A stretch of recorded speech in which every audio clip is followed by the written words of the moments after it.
Hello everyone, I'm Brian and welcome back. I'll try not to talk too much this time. Let's go ahead and get started. You see, the next point here is memory salience. What remains salient in your memory? Can you tell me?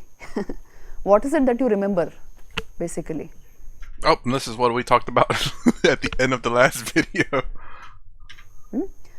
Neurophysiology will tell you that it is emotionally laden information which has the greatest memory salience in terms of both significance for you as well as retrieval. The crapping your for pants part as opposed to remembering the exam stuff. Sorry. Emotionally laden information. Anything, if there is the emotional aspect, if emotion is added to it, you remember it very well. Oh, there you go. Now, these processes have been studied in a very big way because once upon a time we did discuss memory, isn't it? In one of the sessions we discussed memory in a deep way. You have two types of memory, long term, short term, and then you have declarative and non-declarative memories.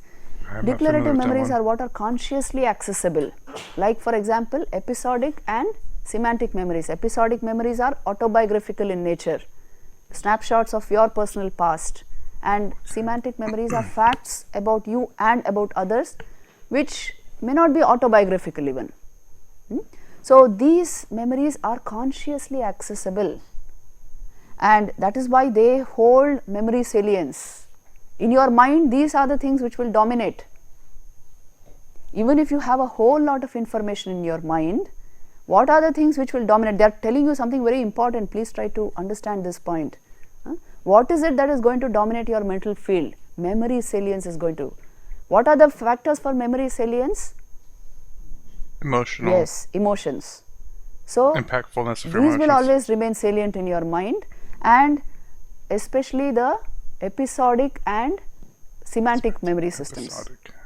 These two types of memory will always be salient. Now, how does Yoga Vedanta see memory? As recycled conscious thought. We have discussed this earlier. You take in something, becomes a vritti, goes to the subconscious, becomes sanskar, comes out as memory. Now, memory is not just, most of your thought is memory, not just that, memory is so very significant for you because it is in the form of remembrance of a past event. It points to something very deep. If you in the present are able to remember a past event, again there is a common factor between the two events. The common factor is you, the awareness. This is there in the Brahma Sutras.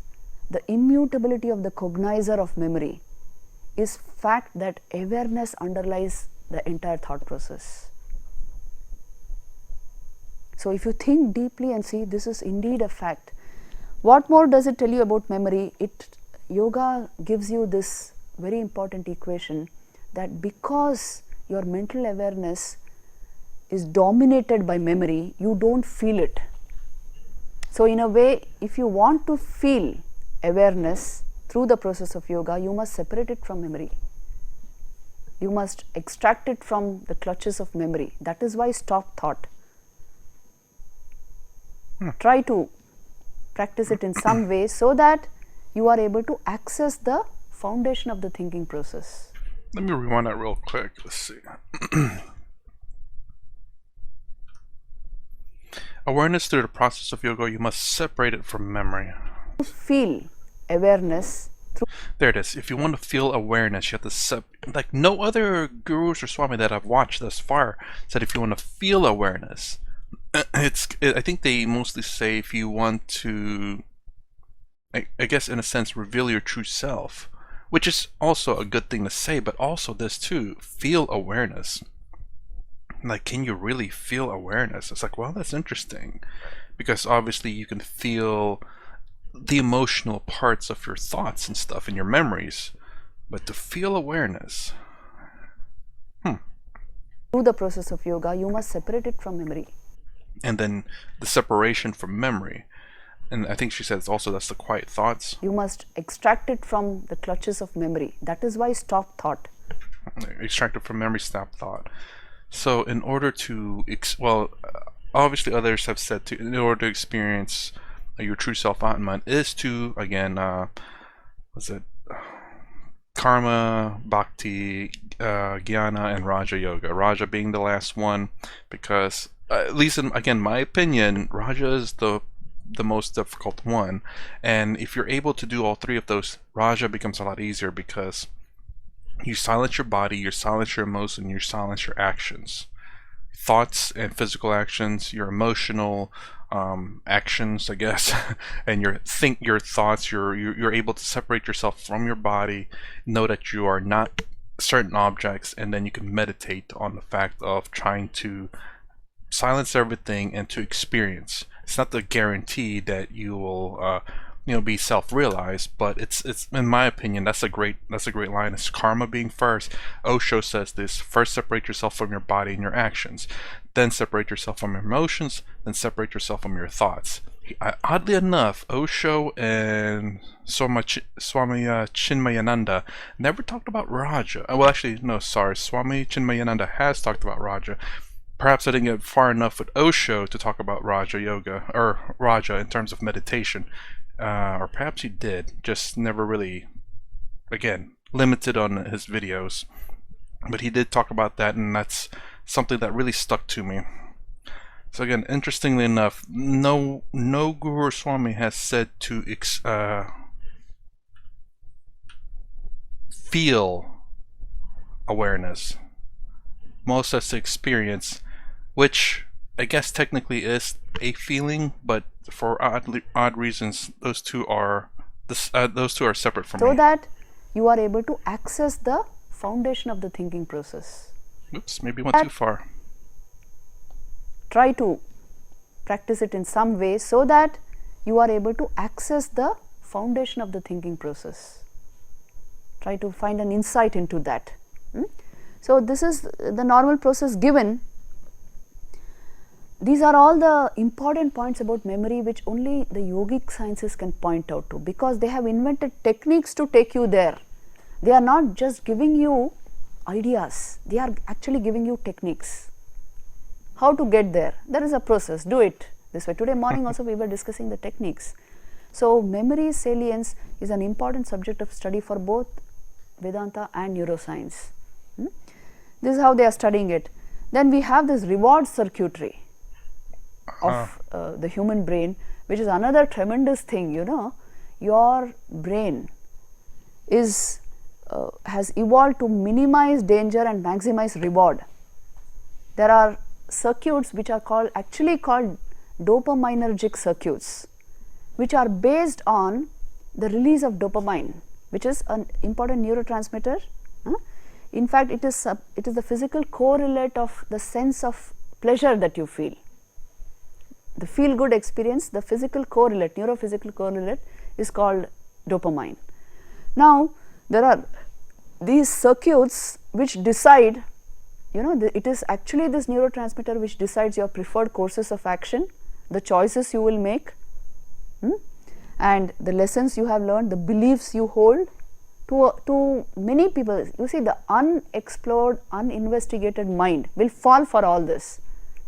Your choice of things will be decided by this dopaminergic circuit only. How much pleasure does it give me? That is its value.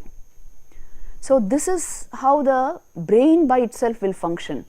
So what Yoga Vedanta has to add to this is, the conscious mind has this capacity to stop this circuitry, to create a value system where you are not given to follow this circuit. See, I told you the difference between Shreyas and Preyas, isn't it? The good and the pleasurable, the preferable and the pleasurable. Many times when making a choice, this will be the essential choice you need to make. Now, if you have not explored the inner dimensions of your being, you can always fall for what is immediately pleasurable with consequent reactions later on. But if you are trained in yoga, immediately you will see it for what it is. So this dopaminergic circuit doesn't have its hold over you. This reward circuitry, Yoga Vedanta will say, has to be broken for you to make the right decisions. Otherwise, you are only going by the reward. And that is why in scriptures like the Bhagavad Gita, they will tell you drop the necessity, the intention, the feel for the reward itself. If you want to live a value-based life and make the right choices, right decisions in your life, build your life, evolve your life, you must stop expectation at this level. One little thing giving me a bit of pleasure for a few seconds, should I compromise my values over that thing? This is where Yoga Vedanta is invaluable. That's interesting how again, this is something I don't think I've heard other gurus or swami, or maybe it didn't stick out for me. Perhaps that might be the case, or maybe the video I haven't reacted to yet. But the fact that she's saying about, I mean, I see this like in America. There's, again, life mostly easy for a lot of people, but yet they're struggling. It's so. This is my issue with America, not America itself. It's not America. It's not a country. It's the ideas of people and perhaps the culture, maybe, that they have. Life is so easy that the simple things in life are no longer good enough. The essential things in life and the simple things of life, let me put it that way, essential food, water, and shelter, all that's taken care of. Having nicer foods, nicer water, and nicer drinks, and nicer shelter, a bit higher, a little simple things there, not good enough. And it's just not fancy, well, it's not fancy clothes. This is $5 shirts right here. But yeah, like $100 shirts or $200 pants or something ridiculous like that. $300 purses, and then you're getting snooty about it. On top of all of that, again, ego with an ego with that one too. But yeah, it's and they're constantly, you see rich people every day with like different attire that they've never worn before. As a matter of fact, there's a Google commercial that it was a guy saying, "Oh, there's nothing to wear," and he goes into a closet that was the size of a room, a small room, with a whole bunch of clothes, and saying, "I got nothing to wear." What? Are you serious? It will tell you never compromise values for emotions. You can break this entire circuitry and remain independent of it.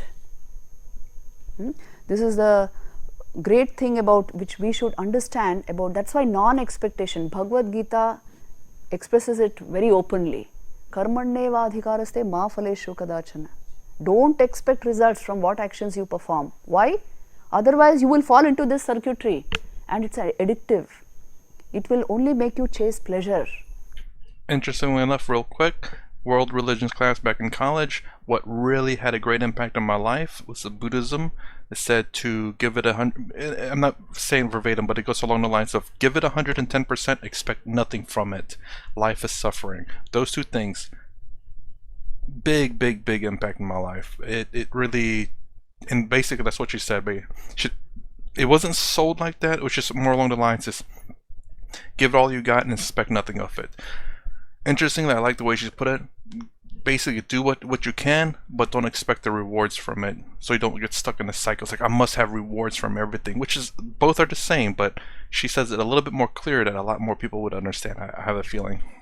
Not what is good. Now, this basic knowledge we are not giving our youngsters. So, after a lot of trial and error, you come back to this understanding. But basically, if you understand this, you see, neurochemistry, neurophysiology can only give you what is happening in your brain. Yoga Vedanta will give you, as a result of what is happening in your brain, how is your mind functioning, how is your awareness getting blocked or getting revealed, how is it affecting your human experience, so what you should do about it. This entire knowledge comes from this. A value system can be created out of this. We leave it to you to create your values, but essentially you must understand the mechanisms, how they are functioning. There is a simple story which points out to this. Let me just tell you that story for 2-3 minutes.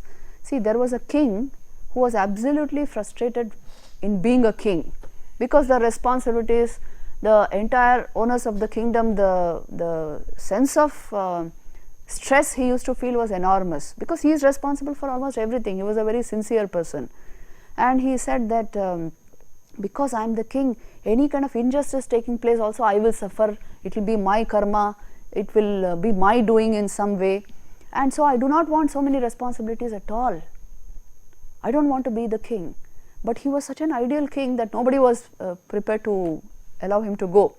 So one day what he did, he quietly called his guru and told him, see, I give this entire kingdom to you. You please take care of all the affairs of this kingdom. I will go away maybe to the neighboring kingdom, take up some small job there, and I will practice my yoga vedanta, my dhyan and all this. My mind is in all this. I do not want to manage all this kingdom and all this. Then the Guru told him, okay, then in that case, the Guru understood his state of mind. So he said, see, will you do one work for me? You can do this. I will take the responsibility of your kingdom. But this one work I want you to do. And the king said, what is it? He said, I will put you in the form of a trustee of this kingdom. You will run this kingdom for me, not for yourself. You are no more king. I am the king. You are my trustee. You know, trusteeship management is a very huge thing. Any company has no single owner. There will be a number of trustees and then shareholders, right? So they are not owners. They are running the show. And neither is the capital invested in any single person.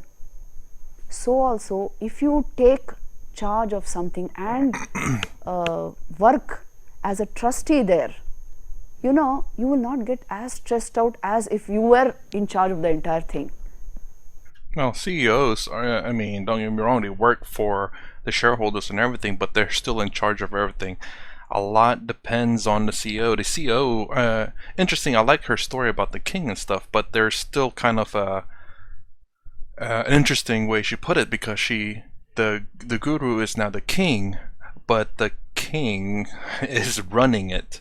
But he has this separation between problems and issues that we're going to the guru, but he's still running it the best way possible. And hopefully the teaching there is the fact that, you know, you don't need to quit your job. You can still have that separation where you acknowledge the blame that's happening and you can adjust the work. King, guru, and the king, guru, place, and king. The king can do his work and separate the blame from the kingdom, because the kingdom will blame the king and he can still do his work. And there's this, the guru is the separation between the hardships and everything, the bad and good karma, whereas the king can still operate the kingdom without getting the bad and good karma. Kind of like whenever you become aware or awaken, where good and bad karma will always happen, but they don't exist. They're not real. Well, they're real in a transactional reality, but in the absolute reality, it matters not. It's all Brahman anyway. So that's what I hope she's trying to teach, is the fact that the guru is the separation between the transactional reality and the absolute reality, to teach the king the fact that he can still run the kingdom and have that separation of emotion. I hope that makes sense. You are the owner of the entire thing. It belonged to you. No such thing. So understanding that work can be performed in this way without expectation, without identity coming in there, without attributing things to yourself. This is the non-expectation that Bhagavad Gita and all these scriptures speak of. When you function like that, what happens is these circuitry in your mind, the reward circuitry in your mind gets confused. It will not function in that way at all. Sorry, real quick. I just want to say, yeah, I speak a lot and they usually end up talking about it, but I'm glad to know that the fact that what I spoke of and what I thought of is the exact same thing they're saying. It confirms what I know so far, or understand. Let me say that. It will function in the neural pathways which you create are those of non-expectation of reward. As a result, what will happen? Deep level detachment comes. You actually fashion your brain through your mind, I told you, isn't it? You can rewire your neural pathways through your mind, through your thoughts. So if this basically we are able to digest that I don't function as the owner of something, I function in the form of as a service you are doing it, then it will not affect you in wrong ways. You will not get stressed out by it. So this is a possibility. Non-expectation is a very huge virtue in our culture. So basically it is hitting on this circuit. You understood this, no? So you see the contribution Yoga Vedanta has to make to modern neuroscience. There is another one special bias which the human brain resorts to from time to time. It's called the in-group versus out-group bias. Wherever there is a community of people working, this kind of bias will be there. What does this bias say? You see, managers have a neurological propensity to discount information about themselves from outsiders in favor of information from close associates. We do this, all of us do this in our own way. Now this bias is also based on a kind of circuit which your brain creates. It creates a circuitry out of the people you prefer, the in-group. This affects your decisions. I wonder if this also talks about like echo chambers and stuff, where this in-group bias, where you have a specific mindset, and then you only accept people who have the same similar mindset as you and never opposing one. So you have an echo chamber of your own ideas, thinking that everyone thinks like this, and the people who think differently are just the rare or the few. You know, there's plenty of that going on right now. But also one more thing is, I may have heard somewhere, because it was kind of interesting that I think females tend to have a very strong in-group bias or in-group out-group, whereas men not so much. This affects your very vision. So again, circuits like these have to be reoriented, rewired through thoughts. There should be no in-group, out-group as such. Knowledge is knowledge. And if at all you are listening to a preferred group, it should be a group which is diverse, positive. Oh. Isn't it? There's no in-group, out-group about it. A group which is positive. Anybody who is giving you positive advice or good emotions, good thoughts, that is the person whom you can relate to without getting into unnecessary biases like this. Like this, there are many things which neuroscience has one particular outlook and Yoga Vedanta has an outlook which adds on to this. It can give you a total knowledge of the subject being studied. Now the most important two skills of the brain, which should be very high on actually the management development agenda, are these last two skills, which are mindfulness and self-awareness. This is the basic unique capacity of the human mind which makes us what we are. What is mindfulness? Being aware? You are aware of something, self-conscious about it, and you are doing a function through that self-awareness. If you are not mindful of something, if your mind is not there, your senses may be there, it doesn't matter. You are looking at something but you are not seeing it because your mind is elsewhere. So mindfulness, today we have a huge tradition of practicing mindfulness. You know, Vipassana techniques and all will give you so many techniques are there to help you become more and more mindful. If you become more and more mindful, essentially you are only augmenting awareness within you, so that you are able to distance yourself from thought processes, emotions, all this. So mindfulness is very important. In fact, your success is decided to a great extent by this. Please know this. Even emotional intelligence requires a lot of mindfulness. Actually, we have substantial medical and psychological investigation on this, which tells you mindfulness is absolutely important. It is even important for physical health. If you are not awake from within, your very cells will become lazy, tamasic. Too late. So to awaken them, first of all, the mind must be in a state of high level alertness, high level aliveness. If you are very alive, now suppose just imagine and see, if you are double as alive as you are just now, if you became double as alive, how would be your experience of life? Double as beautiful as it is. So that is why it is important to develop mindfulness. Then you have self-awareness, which is, you see, the essential processes of metacognition and all this, they are all possible because there is self-awareness in the human being. No, to pause about, when you are thinking, to pause a bit and think about what you are thinking is a uniquely human capacity. It is only possible due to self-awareness. So the more this awareness is enhanced, you actually, you charge up your brain, as it were.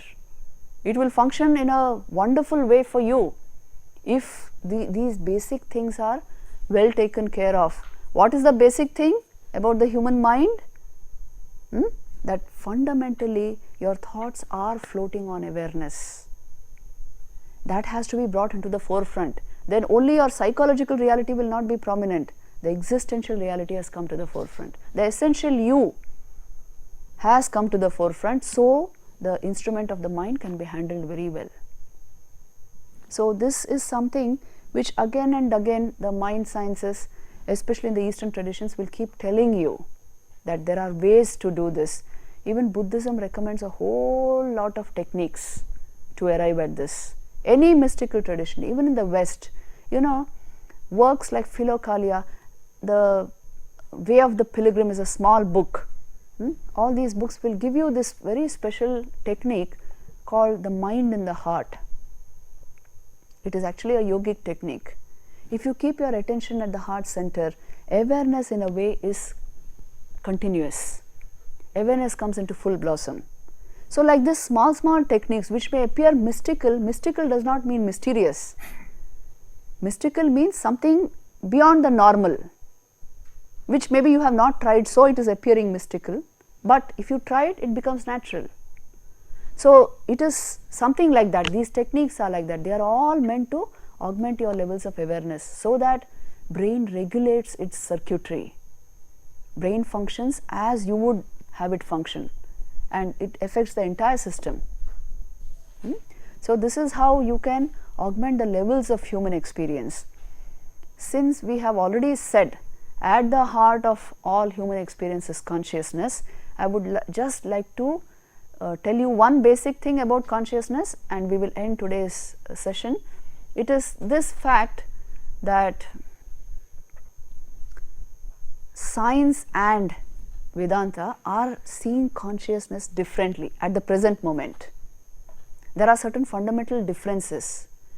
I have been giving you the Yoga Vedanta perspective again and again. How is science, mainstream science, looking at consciousness? How is it studying consciousness?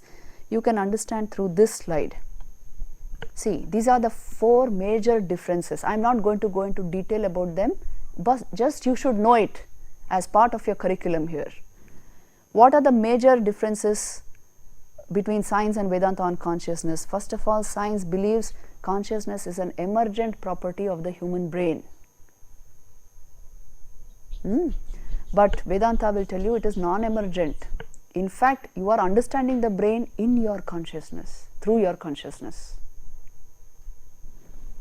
Then, science will tell you there is the content of consciousness. It always means consciousness of something. Please understand this clearly so that confusion does not happen in the mind. That consciousness has content, thoughts, emotions, all of this. It is consciousness of your thought, consciousness of your emotion. This is how it is studying consciousness. That is why they call thought, will, emotion, all of this as consciousness in Western philosophy. But Vedanta is very, very clear that consciousness is essentially contentless. If it is of something, it is not yet pure consciousness.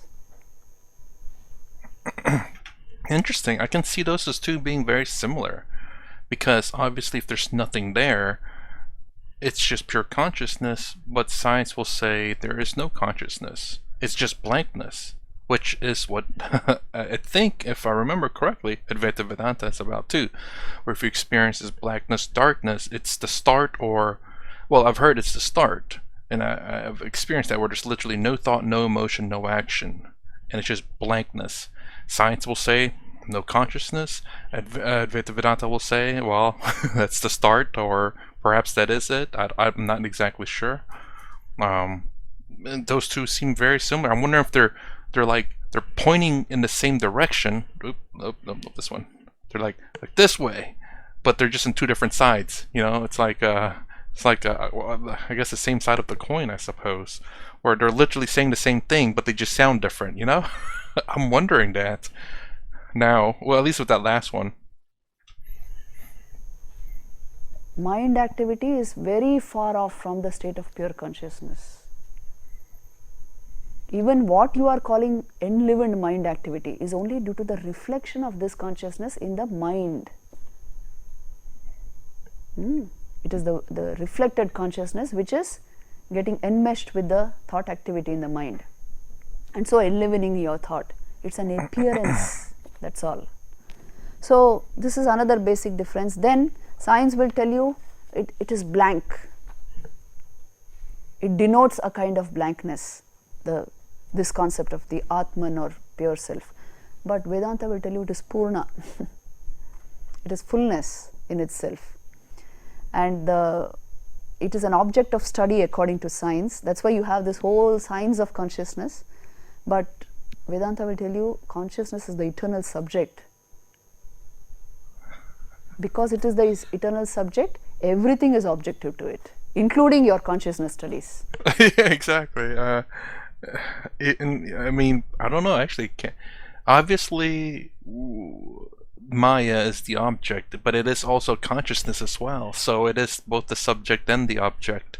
Again, I remember asking this question some time ago, and they referred me back to like an older video they react to where it seemed like I went 360, but it's still like even though someone may have understood it as the answer, but me didn't quite click in all the way. Meaning that, yeah, it was said, but I didn't quite fully understand it. So I guess that's another thing I need to look up to do a more finer study on, is how is Brahman the subject and the object at the same time?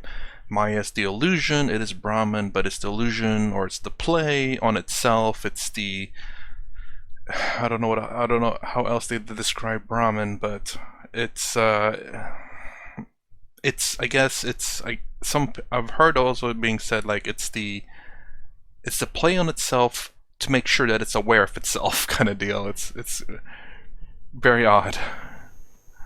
So these are some fundamental differences in how at present the two disciplines of science and Vedanta are seeing consciousness, which you should know. With this, I think we will finish today's session because time is up. Next session, you have asked about Gayatri Mantra, so we will take that up because next session is actually on the methodology. Methods. It will be on Friday. Yeah, it will be on Friday. Friday same time, and we will take the Gayatri Mantra as one method to come to this understanding of Vedanta. Thank you. Wow, that was really good. I want to get to her the little image real quick. Because it is the eternal subject. There we go. Oop. There we go. Emergent versus non-emergent. So I think when they were saying the emergent was that the fact that if I remember Swami Sarvapriyananda says it correctly, that I believe it was him that said it, that the brain material creates the immaterial consciousness, or the material brain creates consciousness, versus non-emergent, which is it's pervasive, it's always been here. It is as a matter of fact, it is what everything's created out of. Without awareness, there's nothing. Which, dead people can speak the truth to that if they haven't been reborn yet or have not become realized. Content versus contentless. What did you say about that one? Content. Hold on, what did you say about the content one?